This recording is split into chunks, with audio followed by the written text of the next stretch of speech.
مالك يوم الدين إياك نعبد ونستعين اهدنا الصراط المستقيم صراط الذين أنعمت عليهم غير المغضوب عليهم ولا الضالين آمين.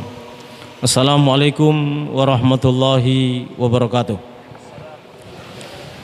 Innal hamdalillahi ahsana khalqal insan wa adalah wa alhamahu nural iman fazayyanahu bihi wa jammalah wa allamahul bayan faqaddamahu bihi wa faddalah wa afadha ala qalbihi khazainal ulumi fa agmala summa arsala alaihi sitran min rahmatihi wa asbala summa amaddahu bilisanin yutarjamu bihi amma hawahul qalbu wa agala wa yakshifu anhu sitrahu alladhi arsala wa atlaqa bil haqqi magula wa afsaha bisyukri amma awlahu wa khawala man alima hasalah wa nataqa sahala wa asyhadu an la ilaha illallah wahdahu la syarika lah wa anna muhammadan abduhu wa rasuluh alladhi akramahu wa bajjalah wa nabiyuhu alladhi arsalah bi kitabin anzalah wa asma fadlahu wa bayyana subula. Allahumma salli wa sallim wa sarrif wa majjid wa azim ala nabiyyina wa habibina syafi'ina wa azimina wa qurrati ayunina wa maulana Muhammad wa ala alihi wa ashabihi wa man qablahu ma kabbarallahu abdun wa halalah wa asyhadu an la ilaha illallah wahdahu la syarika lah wa asyhadu anna muhammadan abduhu wa rasuluh arsalahu bil huda wa dinil haq lidhhirahu ala dini kullih walau karihal musyrikun walau karihal kafirun walau karihal munafikun. Amma ba'du, usikum nafsi bitaqwallah faqad fazal muttaqun. Wa qala ta'ala wa yu'thiruna ala anfusihim walau kana bihim khasasah wa man yuqa shuhha nafsihi fa ulaika humul muflihun. Yang artinya Allah Subhanahu wa taala berfirman, di antara kehebatan para sahabat baginda Nabi Muhammad sallallahu alaihi wasallam yaitu mereka lebih mengedepankan orang lain daripada diri mereka. Ayat ini menceritakan tentang sahabat-sahabat Nabi Muhammad yang diantaranya sahabat Ansor. Mereka mengutamakan muhajirin atas diri mereka sendiri, meskipun mereka juga memerlukan, dan Allah Subhanahu wa taala menyampaikan, dan barang siapa yang dijaga dirinya dari kekikiran, mereka itulah orang-orang yang beruntung di sisi Allah Subhanahu wa taala. Surat Al-Hasyr ayat 9. Ayol hadirun al-muhtaramun, ayat ini menjelaskan tentang makom yang paling tinggi bagi umat Islam yang beriman kepada Allah, dan itu adalah makom kedudukan dan derajat baginda Nabi Muhammad. Apakah makom itu, kedudukan itu, martabat itu, kemuliaan itu? Yang dimaksud adalah kedermawanan, bahkan mengedepankan orang lain atau saudaranya dibanding dirinya sendiri. Walaupun mereka dalam keadaan sangat memerlukan apa yang mereka miliki, tapi tatkala mereka melihat saudaranya memerlukan, mereka kedepankan saudaranya dibanding diri mereka sendiri. Walaupun ada sifat yang sebaliknya, lawan kata daripada al-ithar, mengedepankan orang lain di atas dermawan ini. Ada juga yang namanya al-bukhul, kikir atau pelit. Itu adalah sifat yang berlawanan, sifat kikir yang dimurka dan dibenci oleh Allah Subhanahu wa taala. Itulah sifat-sifat sahabat Nabi Muhammad, yang diantaranya pernah suatu ketika Sayyidina Ali bin Abi Thalib karramallahu wajhah dilihat oleh para sahabat dalam keadaan menangis. Lalu diajukan pertanyaan oleh orang yang ada di sekitar Sayyidina Ali kepada Sayyidina Ali, ma yubkik, kenapa anda wahai Amirul Mukminin, wahai Khalifah, wahai Ali bin Abi Thalib, menantu sekaligus anak baginda Nabi Muhammad, bahkan sekaligus saudara Nabi Muhammad yang diangkat sebagai saudara oleh Nabi Muhammad. Apa yang menjadikan anda menangis wahai Imam Ali? Dijawab oleh Sayyidina Ali bin Abi Thalib, lam ya'tini daifun mundu sab'ati ayyam akhafu ayyakunallahu qad ahanani. Tahukah kalian kenapa aku menangis? Karena selama 7 hari tidak seorang tamu pun datang kepadaku. Aku khawatir Allah telah menghinakan aku. Begitulah sifat sahabat-sahabat Nabi Muhammad, karena mereka mencontoh baginda Nabi Muhammad sallallahu alaihi wasallam. Dalam satu kesempatan, baginda Nabi Muhammad sallallahu alaihi wasallam bersabda kepada salah seorang sahabat yang bernama Sayyidina Zubair ibn al-Awam radhiyallahu an. Sabda Nabi, ya Zubair, i'lam anna mafatih arzakil ibad bi'izail arsh. Wahai Zubair, i'lam, kata i'lam itu sama dengan aikin atau i'taqid, yakinilah, ketahuilah secara pasti, aku beritahu kepada kamu wahai Zubair, bahwasanya kunci-kunci rezeki dari umat manusia hamba Allah ada di depan arsy Allah Subhanahu wa taala. Yab'asullahu azza wa jalla ala kulli abdin biqadri nafaqatih. Rezeki, pintu yang ada, kunci yang ada di depan arsy Allah, Allah akan kirimkan rezeki dari pintu tersebut sesuai dengan kadar rezeki seorang hamba masing-masing, sesuai dengan rezeki yang telah ditentukan oleh Allah. Faman kathura kathuralah, kalau rezekinya banyak maka Allah akan memperbanyak untuk dirinya. Waman qallala kullilalah, atau dikatakan faman kathara kuthiralah, kalau orang yang memperbanyak belanjanya untuk anak istrinya, untuk tetangganya, untuk kerabatnya, untuk saudaranya yang memerlukan, kalau dia banyak membantu saudaranya, Allah akan banyak memberi rezeki kepada dirinya. Waman qallala kullilalah, kalau ada di antara kita hamba Allah yang pintu rezekinya ada di depan arsy, yang kunci rezekinya ada di depan arsy, kalau kita pelit, kalau kita tidak mau berderma, bersedekah, membantu saudara kita, apalagi anak istri kita, apalagi kedua orang tua kita, kita pelit terhadap mereka, kepada saudara-saudara kita, maka Allah pun akan pelit kepada kita, akan disedikitkan rezeki kita. Fakul lahu wa anta alam, fakul kullilahu wa anta alam, dan Allah akan mempersedikit bagi mereka. Allah Subhanahu wa taala lebih tahu siapa yang banyak membantu saudaranya dan siapa yang pelit terhadap saudaranya, enggan untuk membantu saudaranya. Ayul hadirun al-muhtaramun wa ayyuhal hadirat al-muhtaramat, sesuai dengan ayat Al-Hasyr ayat 20 yang kita baca, wa yu'thiruna ala anfusihim walau kana bihim khasasa. Mereka para sahabat Nabi Muhammad, terutama Al-Ansar, mengedepankan sahabat Muhajirin yang punya 1 toko, 2 toko, diberikan salah 1 tokonya kepada saudaranya. Bahkan pada masa itu yang punya istri lebih daripada 1 diberikan kepada sahabatnya Muhajirin oleh sahabat Ansar. Apapun yang mereka milikan dipersilakan, mereka mempersilakan saudaranya yang datang dari Mekah, Muhajirin, untuk mendapatkan atau memiliki harta para sahabat Ansar. Wa yu'thiruna ala anfusihim walau kana bihim khasasa. Dosanya karena dia berarti telah mengedepankan saudaranya di atas dirinya. Akhlak semacam ini telah ditunjukkan oleh baginda Nabi Muhammad sallallahu alaihi wasallam sebagaimana diceritakan oleh Aisyah radhiyallahu anha, wa ma syabi'a Rasulullah sallallahu alaihi wasallam salasata ayyamin mutawaliyah hatta faraqad dunya walau syi'na la sabi'na walakin kunna nu'thiru ala anfusina. Baginda Nabi Muhammad sallallahu alaihi wasallam, kata Sayyidatuna Aisyah ummul mukminin, beliau berkata 3 hari seringkali Rasulullah berturut-turut tidak makan sampai meninggalkan dunia yang fana ini. Bahkan dalam riwayat lain pernah terjadi 7 hari Rasulullah satu keluarga tidak makan kecuali mungkin 1 kurma dan seteguk air. Kenapa demikian?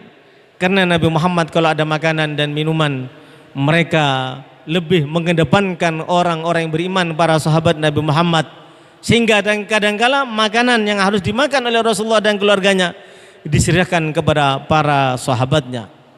Bahkan pernah suatu ketika terjadi, wa nazala bi Rasulillah sallallahu alaihi wasallam dhaifun falam yajid inda ahlihi syai'an. Suatu ketika pernah ada tamu datang ke rumah baginda Nabi Muhammad. Pada saat Nabi Muhammad kedatangan tamu, Rasulullah tidak mempunyai apapun, minuman atau makanan yang bisa disuguhkan kepada tamu ini. Lalu datang seorang Ansor dan Rasulullah SAW menawarkan tamunya agar dijamu.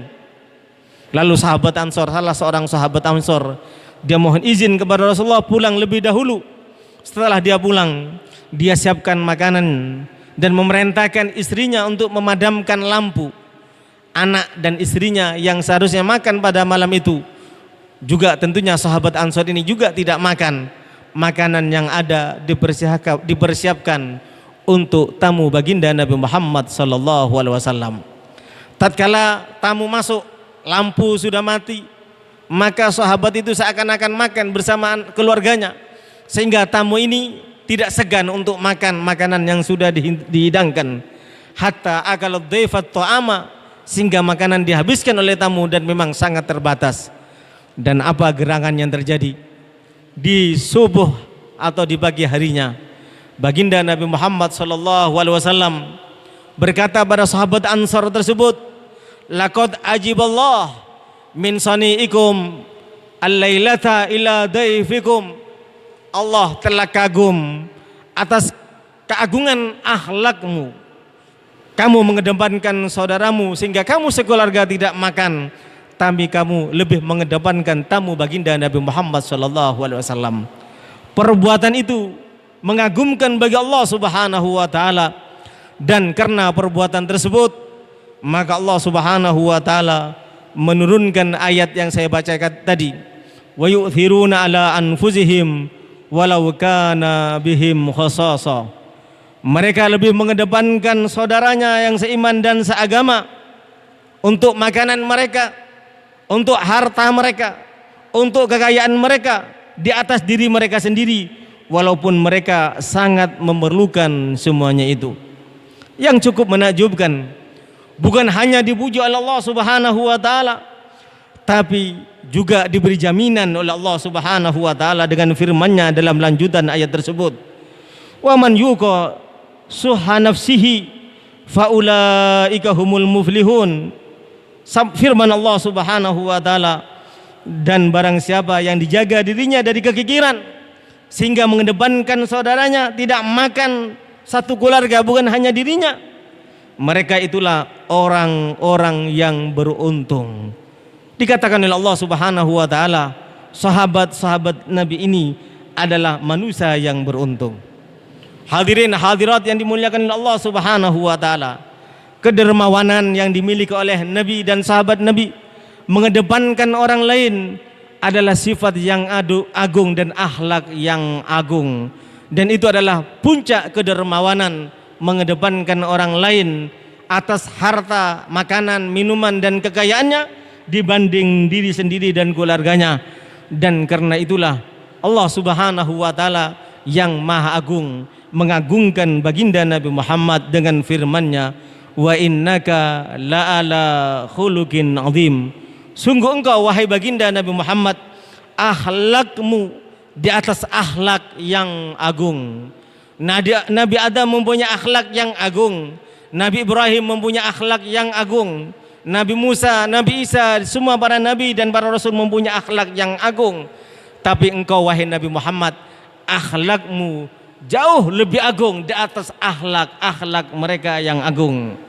Sebagai bukti lain, sebuah riwayat menyebutkan baginda Nabi Muhammad sallallahu alaihi wasallam menyampaikan, qala Sahal bin Abdullah At-Tasturi atau At-Tusturi, dia mengatakan, Sahal bin Abdullah At-Tusturi rahimahullah menyampaikan, suatu ketika Nabi Musa berdialog dengan Allah Subhanahu wa taala, karena Nabi Musa adalah kalimullah. Apa yang disampaikan oleh Nabi Musa kepada Allah Subhanahu wa taala?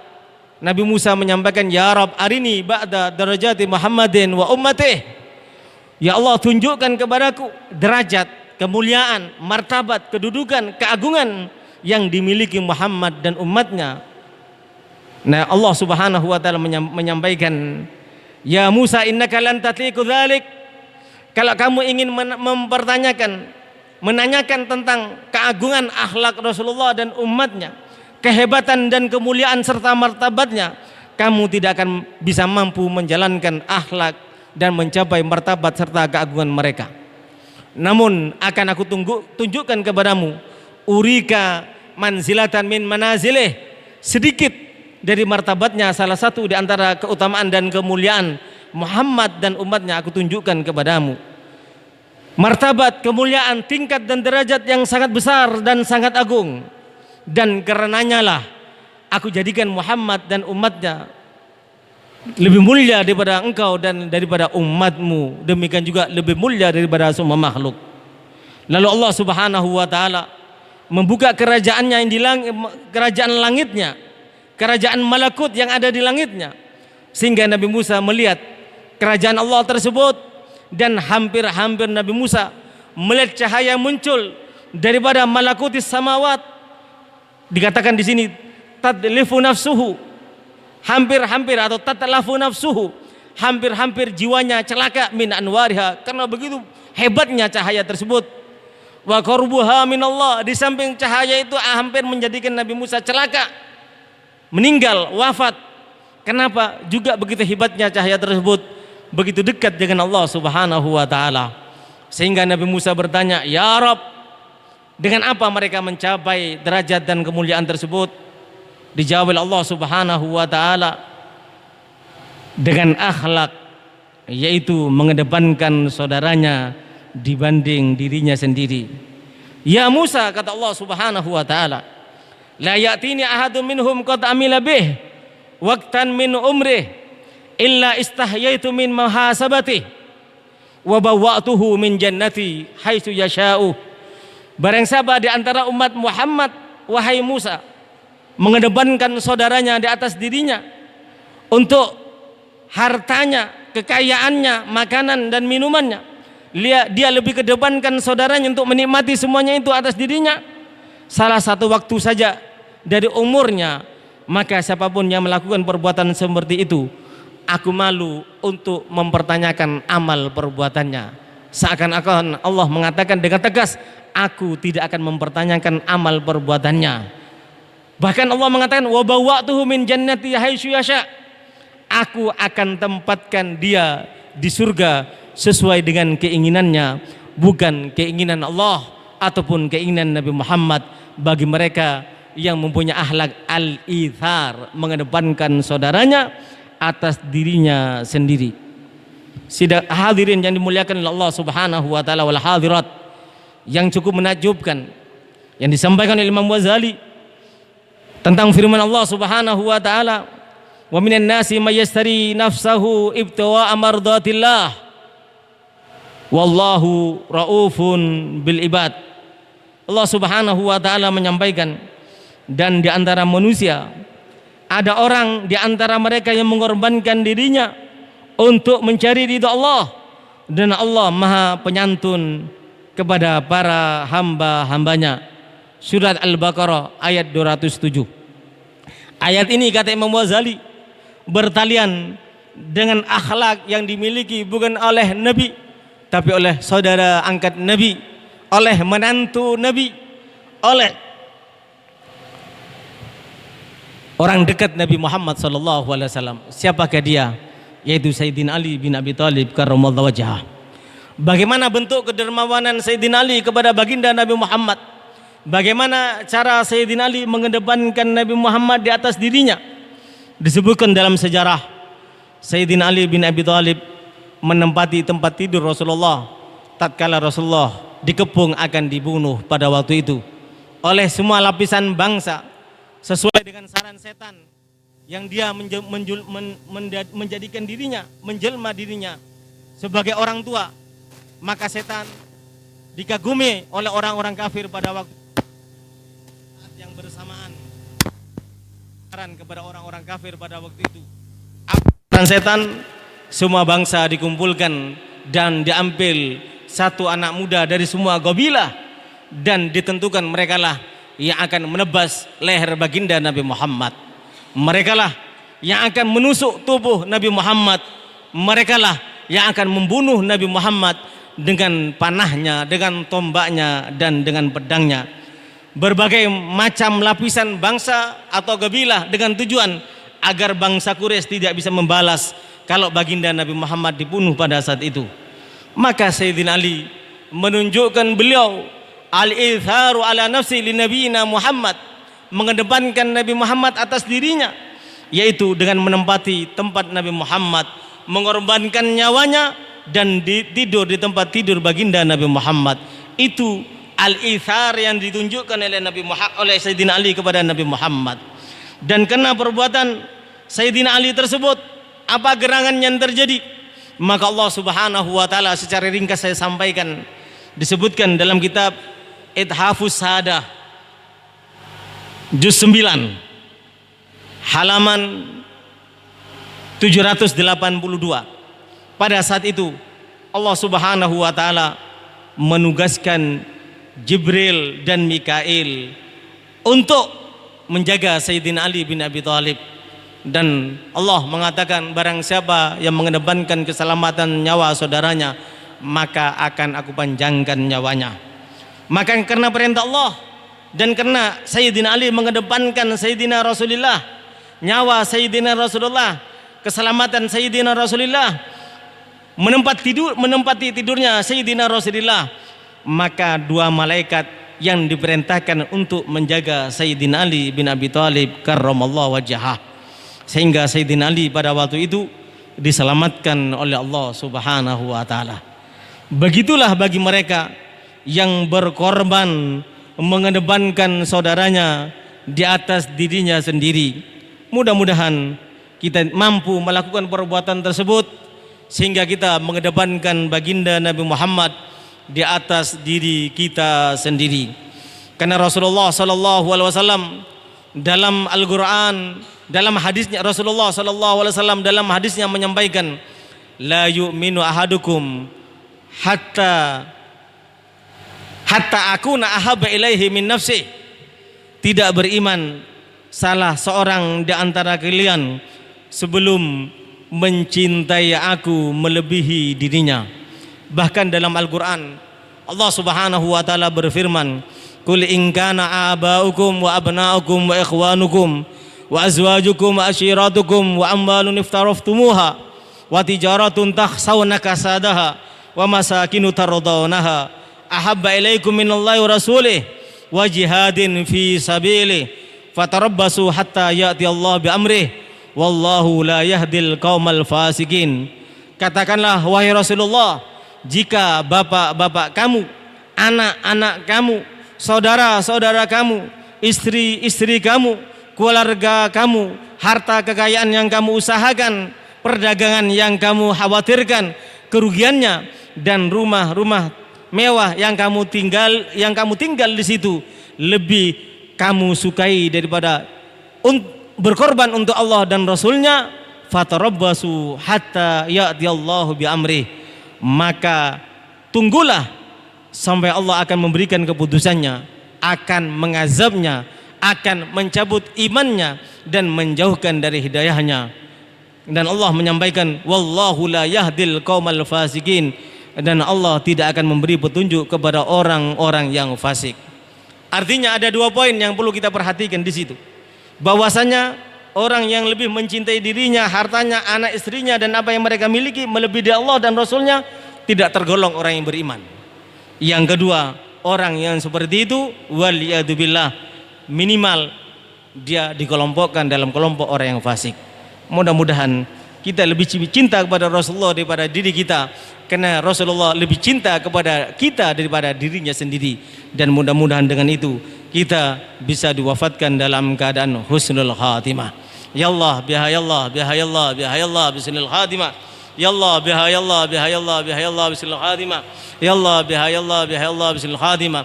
Bijahi tahar rasul jud rabbana bil qabul wa hab lana kulla sul rabbi istajib amin wal afwa minkum wassalamu alaikum warahmatullahi wabarakatuh.